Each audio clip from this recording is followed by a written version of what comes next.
rate your competences. Who the hell do you think you are? I see you, I don't Can you see you. do what you're supposed to do? Everything is okay. It's okay. And if you are angry, then you are the crazy one. Give and take. I will exist. For real. Welcome to For Real episode 17. This is a podcast on human dignity recorded on the 27th of October 2024 at Paviljoen Ongehoorde Muziek in Eindhoven, the Netherlands. We got together with 15 people to look into what it means to matter. Our guests go through a 2-hour experience in which they listen to pre-recorded interviews about the intellectual undermining of women. The music is made by Sarah Jeffrey on recorders and voice, Jorge Dumitriu on viola and guitar, and myself on harp. My name is Andrea Voets, and here at Resonate Productions we create musical journalism by combining social journalism with lots of original music. During 4 moments within For Real, the audience is invited to be interviewed by one of the musicians. And in this podcast you hear those conversations exactly as they took place.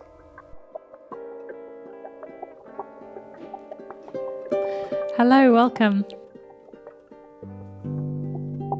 Hi. Hi, thanks for joining. Would you like to... Well, I'll introduce myself first, I should say. My name's Sarah. I was born in 1985 in Liverpool, in England. Would you like to introduce yourself? My name is Saskia. I was born in 1970 in Groningen. Okay, welcome. I didn't feel taken seriously not so long ago when I was talking to a fellow physicist of my age, like 50 plus. And I told him that it's quite difficult for women in physics, and he was questioning me, and I am full of stories because in 2020 I have been interviewing physicists of color.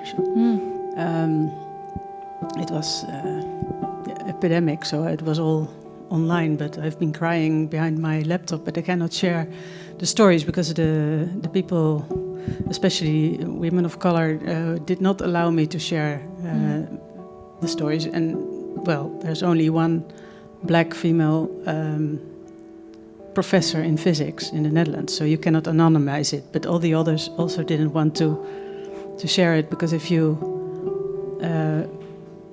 people know that you talked about your problems or the harm that has been done, you are the difficult woman. This is how it works. So I'm full of these stories, and then a colleague is saying that I'm making things up. It's so hard. Making things up? For what? Yeah. Or complaining, I don't know. And how do you think it could be different if there was this understanding? I almost cannot imagine, because there's always so much pushback. How would it be? You would feel heard, taken seriously. Yeah. That would be helpful. If there's not pushback, is this in professional fields with trying to find work or trying to push your work forward, or might you have an example? An example in physics of this pushback that we feel. Also, when I was working for Philips as an inventor at Philips Research, I also told something like this to a boss of mine, and he said, well, but for men it's also difficult. That's just equal. Yeah. Imagine if it didn't have to be difficult for women, but also difficult for men, but that there was this culture of helping and supporting one another. Yeah, physics is very competitive, and there are mechanisms like in Philips. They just when I came there, it was quite it was very beautiful. It was, like 2,000 people with a PhD who are very intelligent and creative. Was wonderful. But then they, how do you say? They promised that when you have a patent, you'll get like a month's worth of salary for the patent. But if you do it with like 2 persons, you have to share.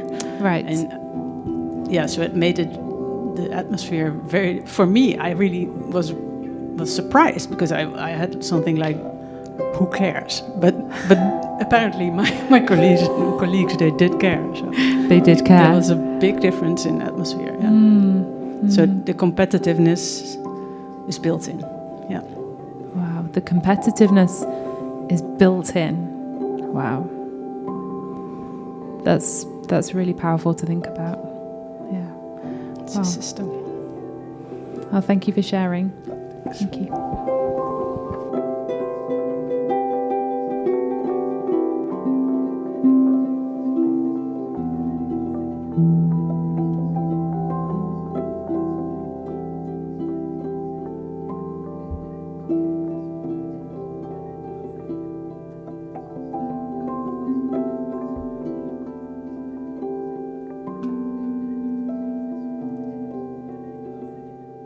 Is there anyone who would like to answer one of these questions?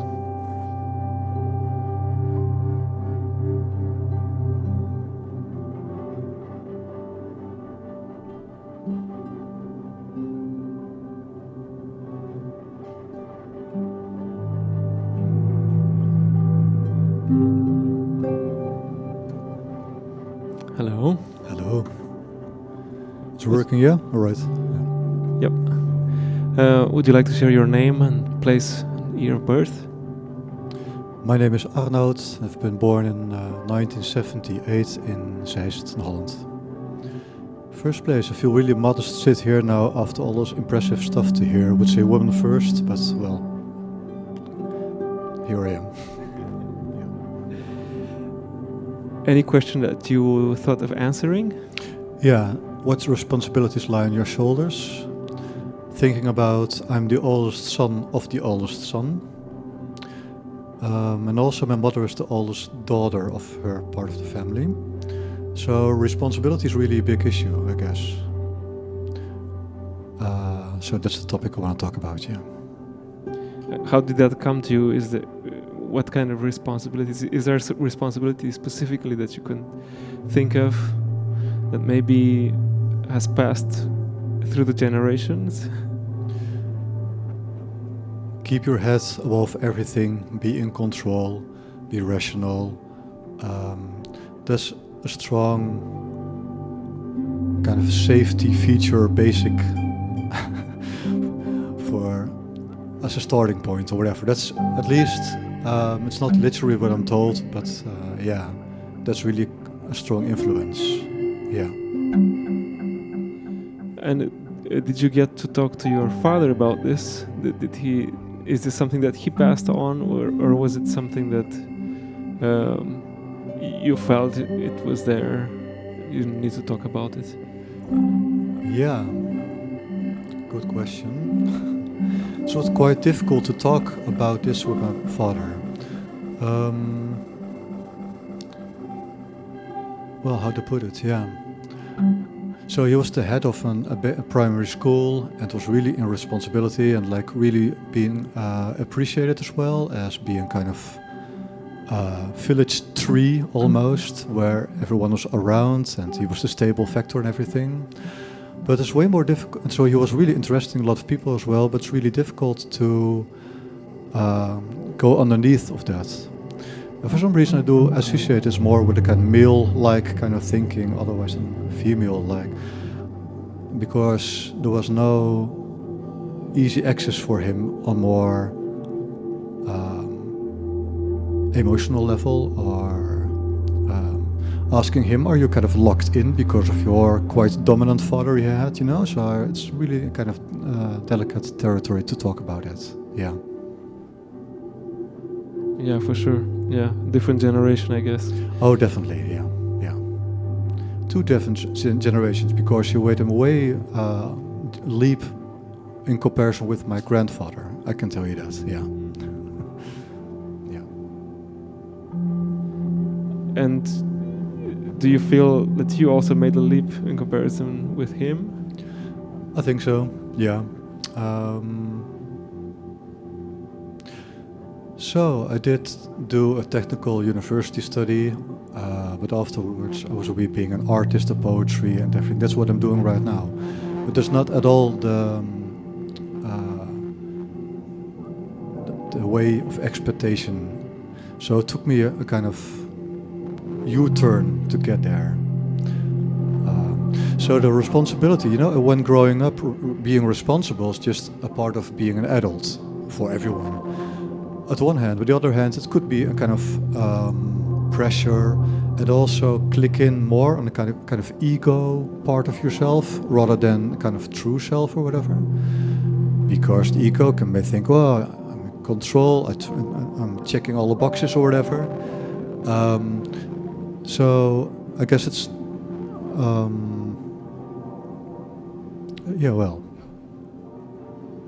for some reason it doesn't work out or whatever, then you have to make U-turn to another direction. So, yeah. Which is still responsible, I hope, but not on a controlled way. Yeah. Yeah, I understand. Thank you very much, Arnoud. Thank you.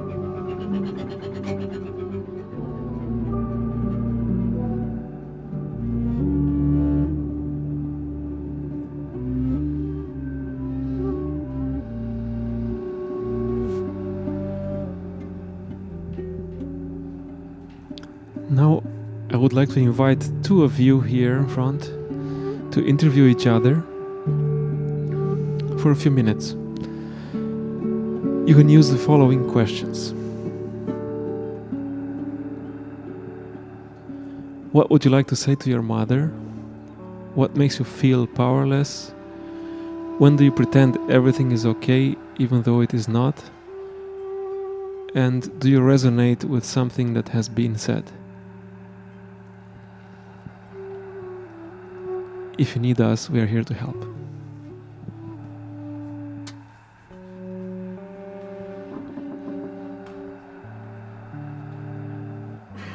Hi. Hello. Would you like to give your name and year of birth and place of birth? Yes, my name is Mauricio Diaz. I was born in January the 3rd, 1981, and I am from Mexico City. Mauricio, which question would you like to answer? What would you like to say to your mother? What would you like to say to your mother? I think that she made a good job because, there in Mexico also many things resonate about this thing to be pushed to be better, or to be the best, and how unfair is the planet, is the world, in terms of opportunities, and how richness is distributed in the whole planet. And but at the end, to be here to listen to all these ideas, and also to listen to the music that really supports all this very meaningful information, and that also that it feels safe to be just surrounded by the crowd and to listen to the music, to listen to what it matters. And I would say to my mom, thank you. She's far, she's in Mexico. But I feel that this kind of experiences, this kind of being together, listening to different ideas, to some music, to a very important thing that is to matter and to be respected and to be alive. And that's what I would say. What did she push you for, your mother? Not really. No, my mom, no, but this, your friends, your professors in the music school, they were always pushing me like, okay, you need to play more, you need to do this in this way. And everyone expects you to do a career in music that probably is not what you are, what will follow. And in that sense, I'm happy that I took my own decisions, supported always by my family. But I've been doing a lot of things, traveling a lot, doing concerts, doing tours, having fun. Living the life. and your mother never doubted. No. I think she made a good job. When I'm with her there in Mexico, I just go to all my gigs with my mother, to my parties, to my. You everything. take your mother to your parties? Yes, absolutely. What? Yeah. Yeah, of course. How old is your mother? My mother is 80 years old, and she decided to spend her birthday in Japan. So she just said, okay, guys, see you in Tokyo. And your mother, does she speak English to travel to Japan? No. No, she just went there. She lost her visa from Japan to United States, Mexico. But I just said to her, no, just go. You just say, I lost my visa, and they are going to support you. And yeah, they support my mother, and she arrived home.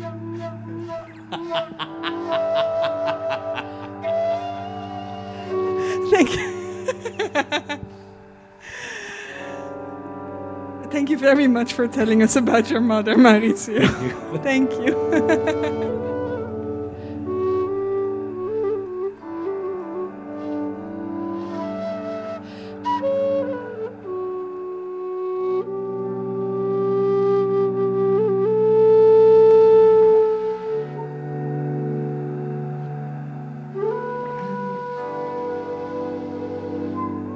Yeah, if there's anyone else who would like to come to the middle and interview each other, means that two of you talk to each other, so without one of us being there.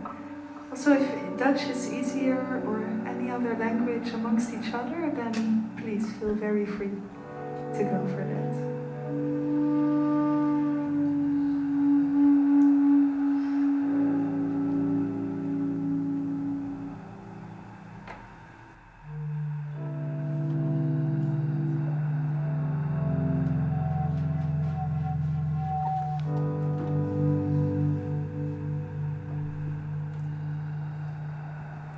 Hello. So let's try. Yes. What's your name? My name is Astrid. Originally from Colombia. I was born in 1990. Yes. Nice. Thank you. What about you? My name is Inge. I was born in 88, so we have nice 11s. Right? Yeah. I was born in the Netherlands. Well, actually, I was born in the US, and when I was 1, my parents went back to the Netherlands, so I feel really Dutch. I see. Do you think that the fact that your parents were coming from the USA, from the US, kind of shape you in a different way than like that being born in the Netherlands and raised by parents who were not abroad or didn't have that experience? Very interesting question, because my parents also come from the Netherlands, so they, well, not accidentally, but they were in the US for a short time. That's when I was born, basically. Yeah. Okay. So, what question would you like to talk about? Well, I was also interested in my mother. Maybe this is a very good start, because I recently became a mother and then had this extra talks with my mom. And she was in the US, actually, at that moment that she became a mom. But it's very, very similar, what we experience, which makes me very sad, basically, about this topic of today. That's what I wanted to share, maybe. because I would like to say to my mom, thank you, like I love you, because it's you did a lot for me. But also she raised me or us as children together with my father in a very, very not close, but like a very safe environment, giving us all the opportunities. And then later, especially becoming a mother, realizing that women are still so pushed as women.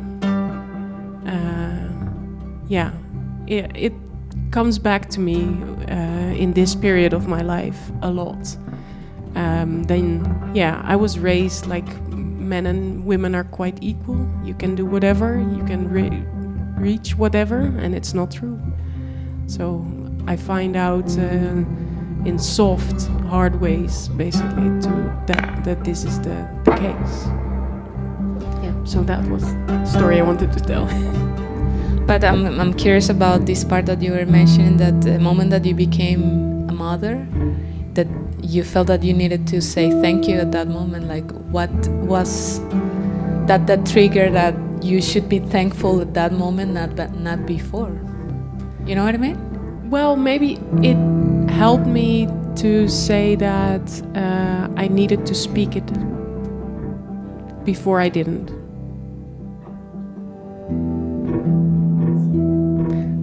What did you want to discuss?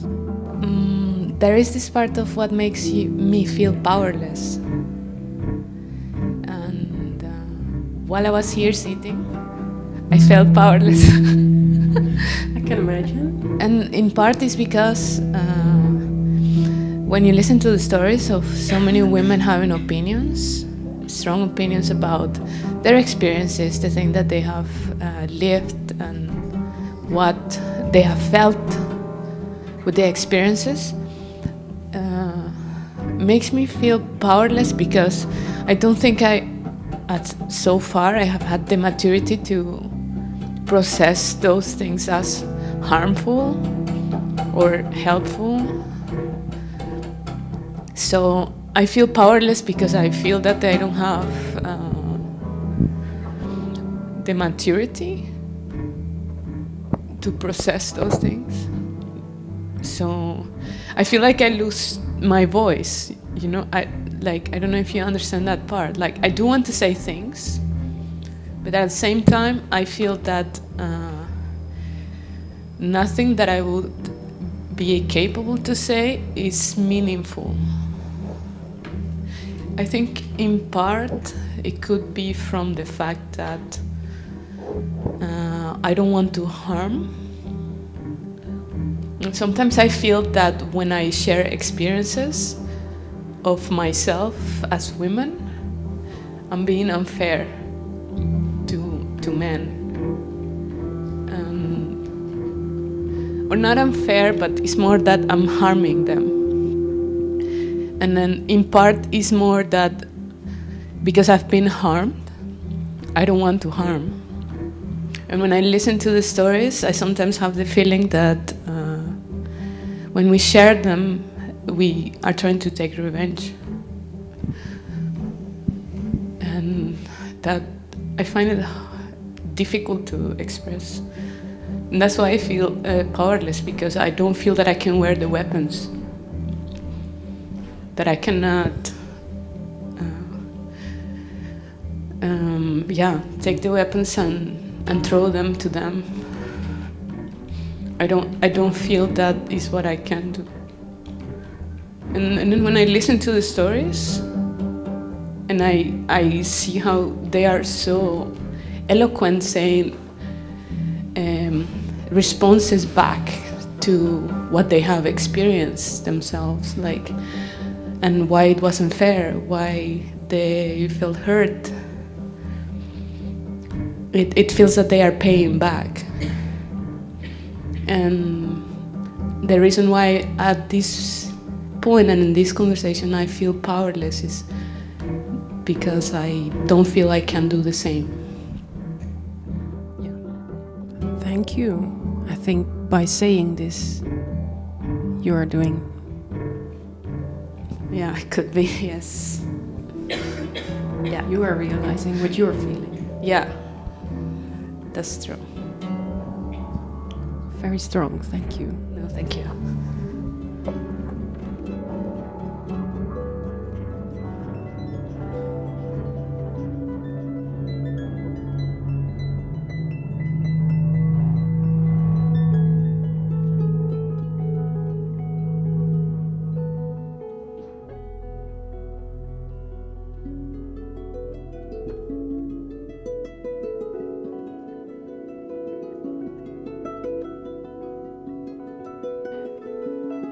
We are recording for the final time. Anybody is welcome to come to the centre and share one sentence on what do you deserve.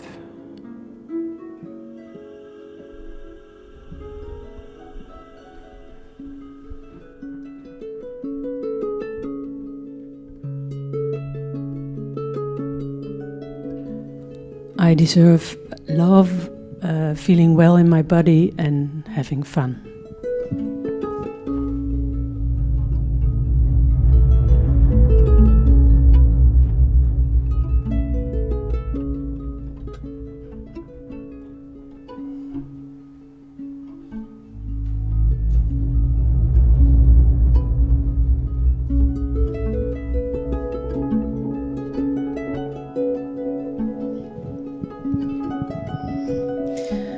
I deserve to be more proud of myself and to give myself some more credit for the hard work I do.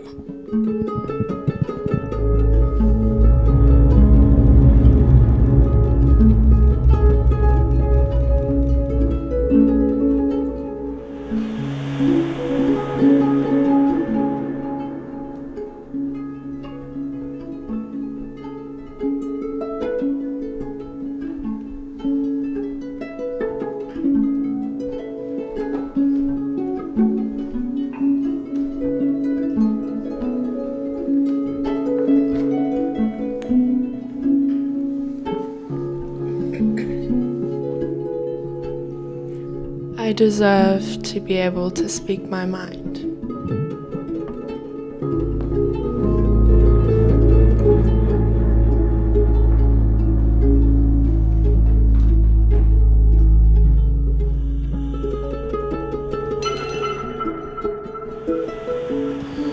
I deserve to be respected as a man in my vulnerability.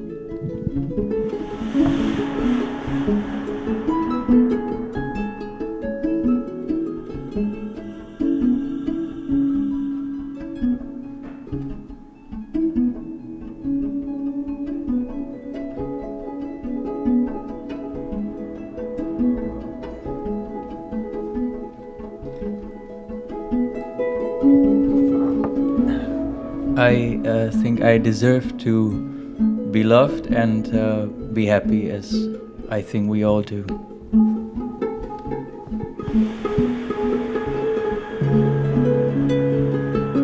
This was For Real from Paviljoen Ongehoorde Muziek in Eindhoven. We are Resonate Productions, and you can find us on Instagram at resonate.productions or on facebook.com/musicaljournalism. See you next time.